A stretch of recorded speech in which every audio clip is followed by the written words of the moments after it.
കീരമ്പാറയിൽ പ്രാഥമിക വിള ആരോഗ്യ പരിപാലന കേന്ദ്രം പ്രവർത്തനം ആരംഭിച്ചു. കർഷകർക്ക് ജൈവ രീതിയിലുള്ള കൃഷി പരിപാലനങ്ങൾക്ക് ശാസ്ത്രീയമായ നിർദ്ദേശങ്ങൾ നൽകുന്നതിനായി കൃഷിവകുപ്പിന്റെ സഹകരണത്തോടെയാണ് കീരമ്പാറയിൽ പ്രാഥമിക വിള ആരോഗ്യ കേന്ദ്രം ആരംഭിച്ചത്.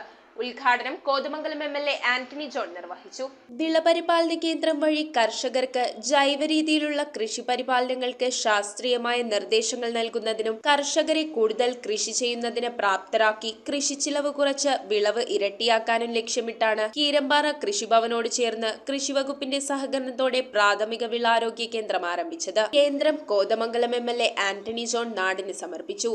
ഗ്രാമപഞ്ചായത്ത് പ്രസിഡന്റ് മാമച്ചൻ ജോസഫ് അധ്യക്ഷത വഹിച്ച യോഗത്തിൽ കോതമംഗലം ബ്ലോക്ക് പഞ്ചായത്ത് പ്രസിഡന്റ് മുഖ്യാതിഥിയായി. ജില്ലാ കൃഷി ഡെപ്യൂട്ടി ഡയറക്ടർ സഞ്ജു സൂസൻ മാത്യു പദ്ധതി വിശദീകരണം നടത്തി. ജില്ലാ പഞ്ചായത്ത് അംഗങ്ങളായ Ranikutty George, K Dani, panchayat vice president Beena Rojo, block panchayat വികസന standing committee chairman Jomy Thekkekara തുടങ്ങിയവർ സംസാരിച്ചു. കൃഷി ഓഫീസർ ബോസ്മത്തായി സ്വാഗതവും കൃഷി അസിസ്റ്റന്റ് ഡയറക്ടർ പ്രിയാമോൾ തോമസ് നന്ദിയും പറഞ്ഞു. ഈ കാർഷിക രംഗത്ത് നല്ല നിലയിൽ ഇടപെട്ടു പോകുന്ന ഒട്ടേറെ കർഷകർ ഈ വേദിയിൽ സദസ്സിൽ നോക്കിയിട്ടുണ്ട്. അനുസരിച്ചടക്കമുള്ള നിരവധിയായിട്ടുള്ള കർഷകർ ഇവിടെ സജീവമായി രംഗത്ത് പ്രവർത്തിക്കുന്നുണ്ട്. ഇപ്പോൾ പല ഘട്ടങ്ങളിലും കാലാവസ്ഥാ വ്യതിയാനവും മഹാപ്രളയത്തിൽ തുടർച്ചയിലും കൂടി നമ്മൾ നോക്കിയാൽ കാർഷിക മേഖലയിൽ വലിയ പ്രതിസന്ധികൾ എല്ലാ കാലത്തും ഉണ്ടാകുന്നുണ്ട്.